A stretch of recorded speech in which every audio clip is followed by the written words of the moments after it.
জিয়াউর রহমানের অবদান। এই কাজটা করেছিলেন জিয়াউর রহমান। তিনি মানুষকে নতুন একটা স্বপ্ন দেখিয়ে কাজ শুরু করেছিলেন। ওই সময় শুধু দেশে নয়, বিদেশেও বাংলাদেশের মর্যাদা অনেক উপরে উঠেছিল।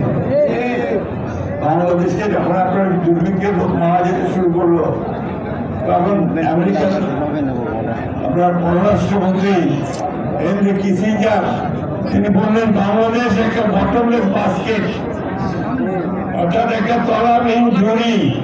ওই ঝুড়িতে যা রাখবে সব পড়ে যাবে, সব খেয়ে চলে যায়। আর ওই নেতা শেখ মুজিবুর রহমান তিনি নিজেই বললেন যেদিকে টাকায় শুধু টাকার দল। মনে হচ্ছে আপনাদের যারা দুর্নীতি করে টাকা পয়সা সব নিয়ে চলে যায়। তিনি বললেন আমি কম রাষ্ট্রীয় শিশু